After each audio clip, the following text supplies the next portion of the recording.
Hello, good evening, and welcome. It's almost the end of November, and our roads are about to experience carnage. There will be an increase in road activity. There will be more programs to attend. So not only will traffic increase, but more billboards and signs and notices will go up. Schools will go on a break, giving children the opportunity to play in the streets. With all the extra transportation of goods from the hinterlands to the cities and vice versa, potholes will be aggravated, but public officials will be experiencing an end-of-year burnout or maybe off on holidays, and as such, not available to maintain the roads. Naturally, you must attend every function you are invited, so you will be in a hurry. Cutting corners here and there shouldn't be a problem, you might think. I am not being a harbinger of doom, but the reality is, even without November and December figures being added to the total, 1,322 people have already been reported dead this year. How can we become more careful? How can we preserve the sanctity of our life on our roads? And is it just up to the MTTU and other security forces? Does the Municipal Assembly have a role to play here as well? It's our lives at stake. So let's look at it critically and hopefully take something practical away with us. I have in the studio with me, and I'll introduce them when I come from the break. My name is Nana Sakwa, and this is PM Express.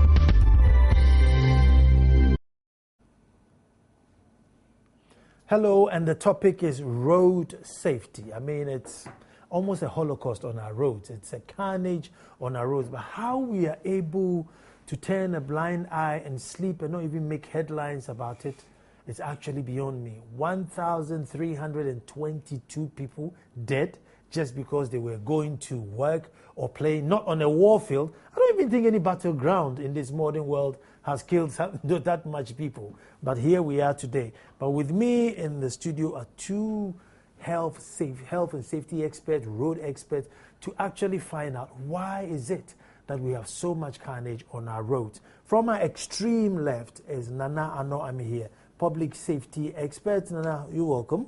Thank you. And then to my immediate left, first on our show, can you imagine? Road safety expert who hasn't been on our show. Pat Osei, who is at La Dadekotopon Municipal Road Unit, and he's the road safety expert there. Pat, you're welcome. Thank you. Did I say it well? Uni. Uni. Pat, I'll start with you. We have approximately like 16,000 crashes, if I'm correct, Nana, a year. No, 16,000. I mean, road crashes? Well, accidents. Yeah, crashes. About 16,000. Why so many? I mean, you are the road expert. Why so many? For accident, we will say that accident is a stochastic event or a rare event, and you cannot say you can prevent it.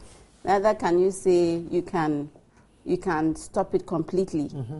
So one way or the other, accidents are bound to happen. But how do we, reduce it, or how do we reduce the severity, if I must say, mm-hmm. and how do we reduce the number? And that's what we have to really discuss. Mm-hmm. But then for you as a user, we need to be more careful when we are using the road. Mm-hmm. And we need to, if you are a pedestrian, you need to make sure that you take your safety at heart.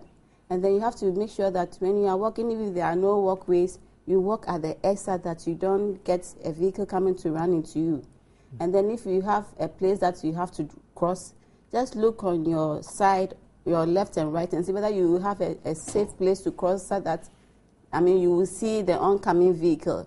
And if there are define crossing markings there. You use it. These days we have traffic wardens who help cross the road.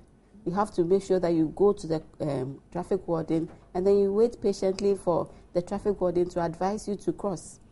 So then you take safety seriously on that. But when it comes to the road aspect, in terms of the infrastructure, the department or the road agencies are doing their best to put in the infrastructure. So where safety is concerned, we make sure that we provide raised platforms for the pedestrian to use and walk. We make sure that we put in the pelican crossing or the signal crossings for them to use. We make sure that where we realize that pedestrians are going to be crossing anyhow and they will have a disrupt of the flow, we have to raise them up using the bridge. But the problem is that they don't really want to use it. Even when you place it at the right places, we have a challenge getting them to use it. Mm-hmm. So then we also have problems of drivers abusing the facilities we place there. You'll be surprised if you have a lot of drivers hitting into our traffic lights. Immediately it is placed. And then instead of us going to use the money at the other places, we rather will have to repairing the damaged item, and that is not good for us. But I mean, I know it's a compounded issue, but still, 16,000, car crashes in a year. I mean, not even bumper cars will record that many crashes, would it? I mean, it's too much for the amount of cars we have in our country. If you compare the statistics, it's way too much. And you being a road safety expert, I mean, human element, the cars are no good, the road are no good. I mean, what's our excuse? If you go into research, you realize or understand that there are 3 contributing factors to accidents. Mm-hmm. And the causes are that you have the human factor, as you said, we have the vehicle, and then we have the environment. And then in research, it says that almost 90% of the accidents are due to the human element. 90? And then, almost 90. Okay. And then with that human element, you have the human being itself having a contributing factor, and then you have the human being on the road being a contributing factor, and then you have the human being, the vehicle, and then the road itself. The 3 factors coming into play. And you would think that the road may be a problem all the time, but it's not so. It's the human factor that we really have to concentrate on. Much as we are looking at the road and the vehicle, the human factor is a key issue in the accident causes. Now let me come to you briefly. I mean, the human, I mean, there are certain people who are on the road who should never, ever be on the roads. Yes. But what I find amazing is, you were driving and then a minivan comes to overtake you at top speed. It's overtaking 4 or 5 cars in a bend that we can clearly not see ahead. Most times, nothing happens. They go. You see them, they go. But then you see in the newspapers how often they happen. But nobody in this car tells the driver, listen, I really need to get to where I'm going in peace. We all sit quietly and watch these drivers, literally drivers to our death. What is the psychology behind it? Well, Mrs. Oni has explained the definition of an accident. But we, on the purist side, we beg to differ. We will say that we will not call it an accident. We say it's an incident that we could not do, one could not do anything about it. So therefore, it's an act of God. For instance, for an accident to happen that no human intervention could have done anything to stop it, it would be like driving on the road and all of a sudden there's a gaping hole that you drop into it. Then we call it an accident because it was an act of God. But all accidents are preventable. As she rightly said, you have the human error, you have the environment itself, and what you're just saying is down to education. So we use the 3 E's: education, enforcement, and then the environment. The environment, i.e. the traffic and what have you. You see, but here, what we've identified in research, I mean, Ms. Oni talked about 90% of human error. is where countries where the human consciousness about safety is very prevalent is reduced down to about 60, 70%. But in Ghana, ours, I don't think is even 90%. It's more than 90%. I would easily say that it's about 99%. Because there is total disregard for safety on our roads. As you rightly said, when you see a van doing 100 kilometers an hour, and he has no business even doing 100 kilometers, because the vehicle that he's driving is not roadworthy to start with.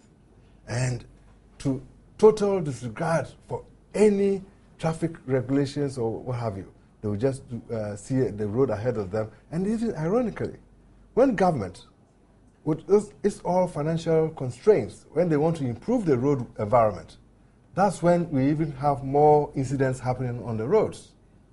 Because the drivers see the big road out there, and that's where they want to even put their foot down and see how fast they can go. And speed is about how you can contain it. In the event that your Thai bus, this driver that is doing 100 kilometers an hour, does not even know how to control a vehicle that has got a bust tire, a blow-up tire, because he straight away go for the brakes, and what happens? We tumble over, and then there's an incident. And that incident could have been avoided. But before I will take a break, and then when we come back, we'll continue, because we're talking about signposts, we're talking about road signs. We're trying to look at how we can, at least in the near future, minimize it, especially that we're going into December. It's important. So when we come back, we're looking at how many illegal road signs have we driven past and not even bat an eyelid. Stay tuned.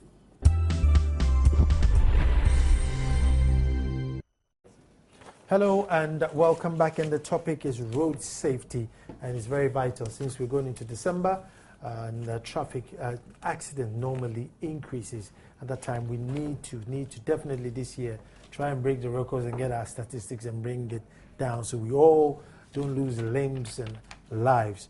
Introduce again to my extreme left is Nana Anoame here, public safety expert, and Pat Une, who is the municipal road engineer for the Dade Kotopong area.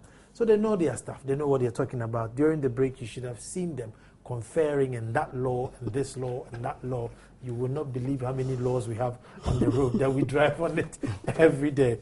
But we are looking at another hidden menace, which is road signs.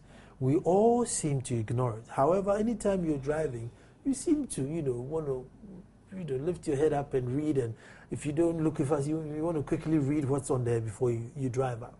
But then there's a law that says we shouldn't have them that close to the road and all that. But then walk us through it. I think you're describing road signs that should be legitimately be on the road.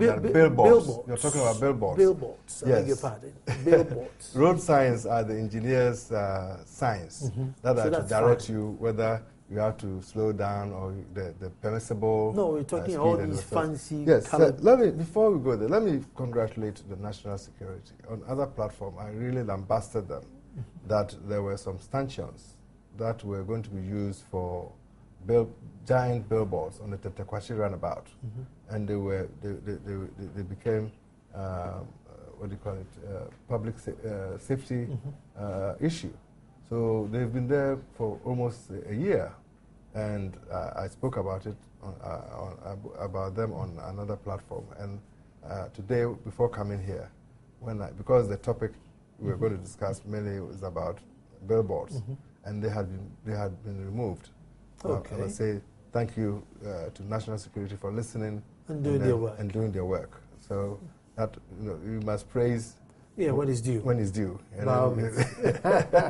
Now, you see, let me just go and read this, get the Ghana Standard Authority, Gazette, GS 847, 2010. And that is very emphatic. And there's no if or buts. It's stated there clearly. It says, no structure may be located within 150 meter of an interchange or within the divergence and mergence acts of an interchange or rotary intersection. the 150-meter spacing shall be measured from the point at which the pavement widens, and the direction of measurement shall be along the edge of pavement away from the interchange. There's a lot of English. Pat was a contributor to this this law. You see, clearly, it says... But let me try to humor. It's saying shall. Right? Yeah. This in our country now, shall is, you know... it has been replaced with may or... just ignore me. Yes, the operative word is shall. But you find that within the Tetequashi interchange, you have all these billboards. And you know, they were not made just for frivolous reasons. You know, when you get into an interchange, to negotiate the interchange, you need all your wits about you to be able to negotiate an interchange. So that is why... Minimal distraction. Minimal distraction. In the that's wisdom that's when you slow down and you see the adverts. Well, but that's where you are going to be attracted by some of us who like to see these shapely Coca-Cola figures. And certainly, you'll be attracted to it. And they position them in such a manner that you cannot help it. It's within... You see, you have this 20-degree cone of vision. That when you're driving, you should not be distracted. Okay? And also, we have a law. This is for the reason that they found that we are being distracted so much by the modern technological gadgets that we have abound, like mobile phone. So that's why, in the wisdom of the lawmakers, they said you cannot use your mobile phone whilst you're driving. So the law is there. I myself cannot use my own mobile phone to distract myself. But the state or the agencies of the state are allowing the driver that they said he should not be distracted to be distracted by these billboards. Because to all intents and purposes, Nana, what are the billboards put there for? So you can read the signs on it. So that motorists, and they position vantage points that it will attract the attention of the motorist. So it's definitely, according to the Gazette 847, they all it's have illegal. permits. I'm sure they don't just come and dig up the road and put their sign. They will go to an assembly or an office and say, look, I want to go and put my sign here. Yeah, it's 2 cities, it's 10 cities. Go and put it there. Yeah, parties here. Parties with urban roads. You see, and the law says that the road agencies have the final say in the matter. The law is very, very clear on that. It's not assemblies. Assemblies, if they had their own way, they will post billboards wherever they can because it's the easiest means of internal what they call IGF or whatever they call it. So the responsibility is on the road agencies who know what, and Pat here is a road safety expert. So she should not allow the assembly to have their way because the law says that they have the final say in the permit issuance. So I'm sure Pat is here. Pat will be able to tell us why I'm sure they allow the assemblies to put it's those Pat's billboards. first day on the show, so we're not going to be hard on her. So we're not No, going to be that's hard all right. So we act nicely, Pat. Why are these road signs where they're not supposed to be? I would say that the billboards, at some places, they are supposed to be there. But then, if you look at the gazetted standard that he's talking about, it clearly says that within 150 meters of a junction, it shouldn't be placed there. So the assembly, or the assembly actually have to make sure that it is removed. I will be surprised that you do an inventory, and then most of them may not have a permit. You understand? I'm not saying that the assembly must not do its work. But you may be surprised that you go and do an inventory, and most of them may not have a permit. So, and then again, you clear a particular point, and within the next day, people really mount in the night. So we really, really have a challenge as to getting billboards out of the system. But I think most assemblies are also doing their best to clear the billboards of But they all value the billboards. So if they mount in the night, all these the truck pushers who want to buy who are stealing our cables for the light. We can sell it to the alumni boys. I think Nana will bear with me that places where he has called for its removal, the assembly or the road agency, they have gone to do that. Yes. But then I was telling you about the Spintex roundabout. Yes. We've gone to stop it, and then we've asked that it should be removed. But then because they use how do you call it, reinforcement, they use concrete and all that. If you don't have the machine to pull it out, then it means that you have to go and hire, and that one also comes with cost. But then we are putting a system in place so that if we call the owner to remove and within a certain period it's not removed, we do it and then surcharge the owner. But sometimes you go there and because it becomes an issue, the owner may not even be there at all. So when you even remove, you cannot surcharge the person. Yeah, but then the metals that they use to mount, they are value. So if you ask these truck pushers, they will do that free of charge and go and sell them. So really, we have to think outside the box and find ways. So that, yeah. If I'm given the responsibility or I have a court order, all these billboards which are mounted illegally would be out of the roadway within minutes. See, but guys, you see. We really disrespect rules on our road with impunity. Yeah. But we do that right in front of many policemen. And again, if you're driving from, let's say, Fiesta Royal towards the Tema motorway, and a lot of people drive on the hard shoulder or the veg, onto the grass veg, and then come and join back. But there's the visibility police right there. So those of us who are all Mr. Goody and staying in traffic, it's very hurtful to stay in there for 25 minutes and then you realize that they're all driving past the police and none of them, got arrested. So it becomes, how do we tackle this issue? Because it's like everybody has given up. Well, you see, I have been attacking this visibility policing, that really, whoever that came up with this visibility, it wasn't thought through properly. Because didn't we hear the president, the first gentleman of the land, saying that some street lights were removed in broad daylight? And this street light the president was referring to is the Gimpa bypass, the Fiesta Royal to Gimpa. And I use that road every day. And there's a visibility police there. There's a visibility right at the Gimpa-Legon Junction there, and there's one at Fiesta Royal. And these lights that were being referred to, it took about 6 men, with a crane. And these were street lights that were in situ, cast in concrete.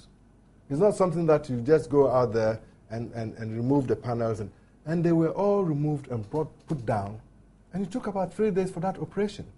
So I can't see why the intelligence or the intelligence would inform or brief the president that these street lights were removed by thieves. I can't believe it. Because what I know, and I've done some background checks, is that in the main, and Pat is here, Pat probably would confirm that as well, if I'm right or wrong, that most times business speculators who want to do business with the road agencies will come up with something like what they put up there, because those were solar panels, street lights, solar street lights. And then I even saw, during the time that they were doing that, I wonder if it's the same company, I saw that they put cut sides. The same time they did the street light, they did the cut sides. And I was wondering, so why would this bypass? You can't put cut sides on the motorway, that is required. But then they put this cut sides beautifully on that. But who am I to complain? Because it was beneficiary to me. So later on, we realized that the solar panel lights, they were a bit dimmed. The illumination was not as bright as. So then they came to change the panels again. And then the illumination was much higher. And then after some time, we realized that they've taken them away. But what I learned is that when they go to the road agencies, and the road agencies, I've got this system, I want to pilot it, they will give them a go-ahead. Okay, go and use the Fiesta Royal bypass and pilot it there. And if they do the demo and they agree to it and accept it, then they find money to pay them. So I think, in all sincerity, that's probably what may have happened. But saying that the thieves went there in broad daylight and removed those street lights and took them away, that one I find it extraordinary. But how do we get the police? Because most of your police don't even know what the rules on the road are. They undertake, they will hoot at you in the slow lane to move away because they want to overtake. And I'm not even going to talk about the blue light and hooting phenomena that's coming. But some of the police themselves are breaking the law. So what is the average driver? How are you going to obey the rules? I cannot really hold bid for the police, but I think that the police, much as we may have problems with it, they are doing their best. But then we as citizens of Ghana, we must also know that we cannot have the police 24 hours all the time. So we must also do our bit to use the road safely. No, but here we are, we need the police to police us, to make sure things are correct.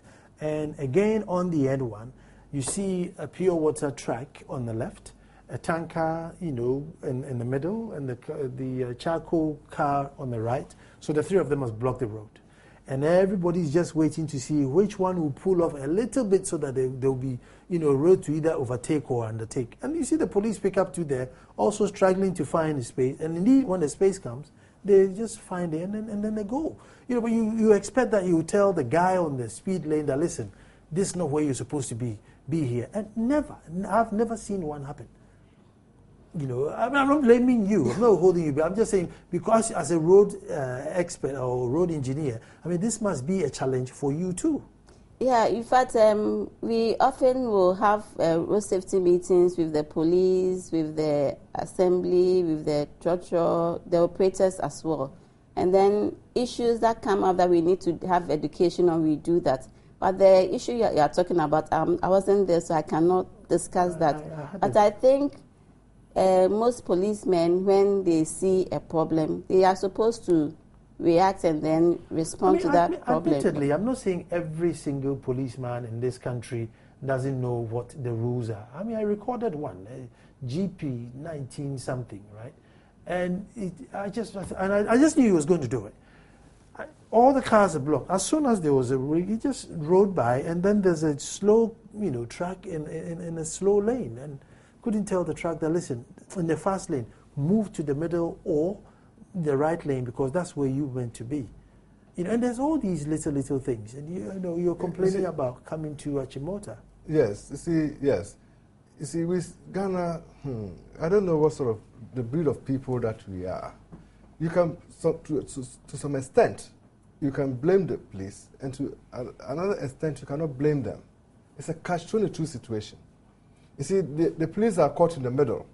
You have the big man syndrome that even ACP Awuni have spoke about on numerous platforms. That when I'm traveling to Takoradi, Nana, I see so many drivers breaching the traffic regulations and what have you. Now, you draw the attention of the police, and the police tell you that they arrest, within 2 hours, they will arrest 200 cars or vehicles, and then they stop them. They want to process them to court. And within 30 minutes, they will be left with only 3 cars. The so-called big men will call them, oh, this one is one of us. He's a regional, I don't want to, oh, is the DC's son. This one. So within the 200 vehicles that will be stopped for traffic offences, within 30 minutes, they will be left with 3. On the other hand, we've also, as a people, we have acknowledged that speeding is the #1 killer on the road. Yet, the accoutrements, the gadgets that you require to enforce the law on speeding so that it will deter other vehicles, the whole police force of Ghana, we cannot count more than 6 speed guns. Only recently, Ghana Highways gave the ACP Awuni 2 of the modern speed guns. And as far as I know, they had about 3 before. So I can safely say that the whole Ghana Police Service have only 5 speed guns. You know why I know that? When I'm going to Takoradi. There's one up. There's one up before Kaswa. Kaswa. Yes, the GD restaurant. Yes, yes, they will have one there. And as you know, then you are in Greater Accra. So when you pass Central Region, you get to Central Region, you find one somewhere before you exit Central Region to Western Region. And then it's like a relay baton. So, and then they have been recently given additional 2. And that 2 and 4 alcometers as breathalyzers. So if you are serious as a country, 2 speed guns worth, and then the alcometers worth $50,000. That money is the deputy minister going outside of this country per diem for 3 days. That's what a whole country called Kwame Nkrumah Ghana can afford to give to the police when we know that our human resources are being dissipated on the road needlessly. And you need to enforce the law to tackle that. Because you and I know, in the UK, you're on the M25, you're driving a Ferrari. That Ferrari is capable of doing 300 kilometers an hour. But you try to do even 150 kilometers an hour. You will not go far. You will be caught. And if you're 30 miles over and above the speed limit, your license is taken away and you're banned for a year. And probably you have a prison sentence to go with it, isn't it? Mm-hmm. So you would not dare do that sort of speeding that we get away with over here. So in a nutshell, it's all down to the enforcement. And also the authorities that are seized with the executive, that are seized with our resources to make sure that they protect us. Because whether you like it, Ghana is not full of saints. Otherwise, we will not have police service and then the penal establishment. Let me take a break here, and then when we come back, and also what we'll find out, if indeed, as Pat said, that 90% is the human element, what do we do? Do we do a retraining exercise where everybody should bring their license and go through a really strict training, or do your test all over again before we let them back on the road? Because otherwise, where do we go? Stay tuned.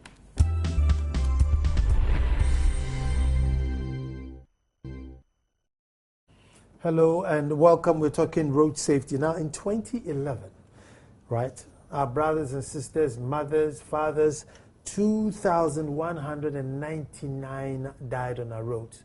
Maybe just by crossing the road, as innocently as just crossing the road. 14,000 in excess got injured. And then last year, 2012, this is 2011, so in 2012, 2,336 died. I'll get you the figures that got injured last year. It is not acceptable by all standard parts. I mean, it is, I keep saying it's like a genocide. 2,000 people get injured, 14,000 maimed, or 2,000 people die and 14,000 get maimed or injured one way or the other. What do we do? I mean, send every driver back to DVL and say, look, go and retest before you drive, or what do we propose?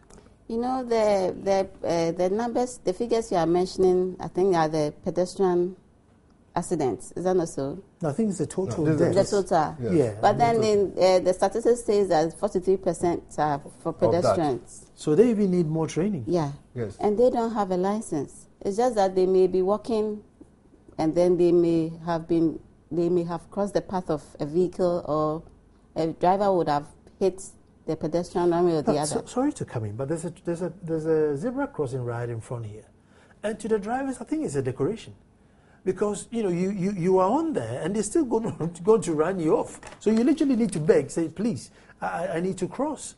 So I mean, so what do I then do as a pedestrian? Everybody needs education. So for National Road Safety Commission, they are doing their part in educating the users. That is the pedestrian, the driver, and then everybody involved. But then you say that you have brought the issue of a zebra crossing at your frontage.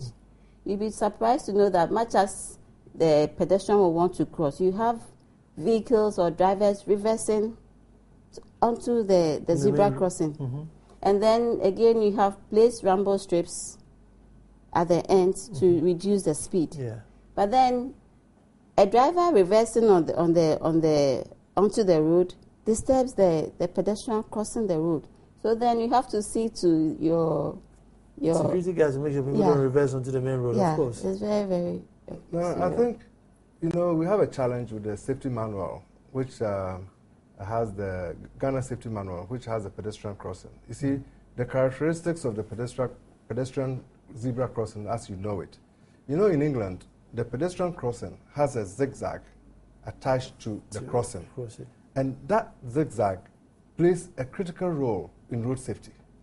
Because what it tells you is that when you see the zigzag that is appended onto the zebra crossing, it tells you three things.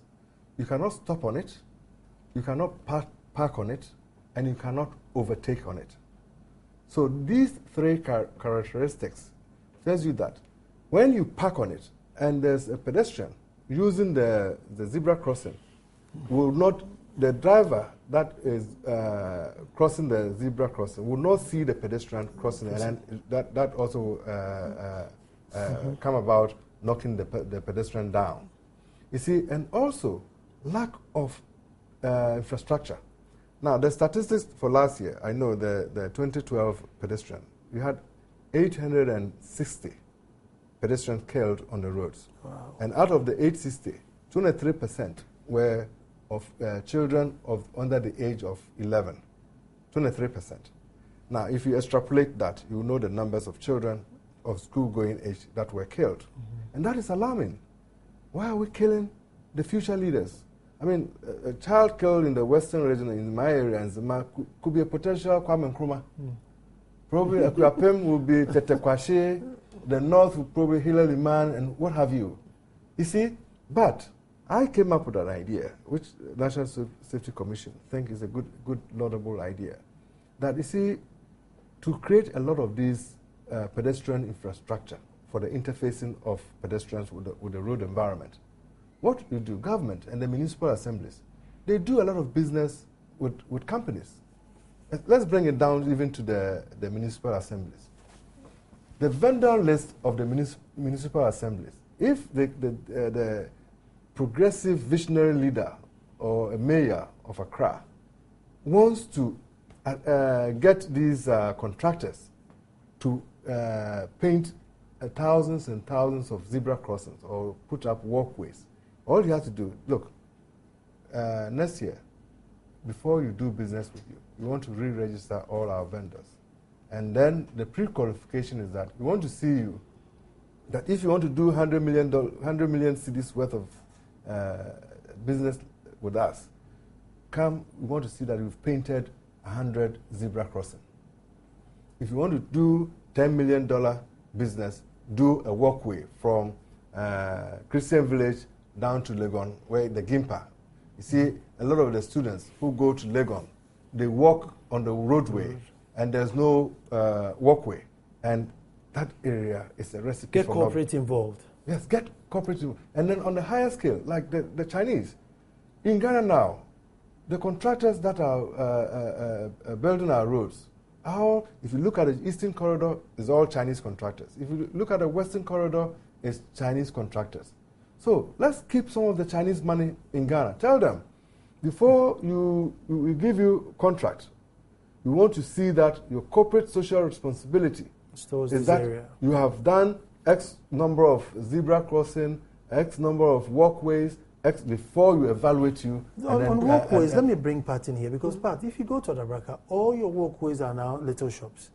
Everybody sees a walkway, they put their container on there, and they take over. So how are you going to regain your walkways back?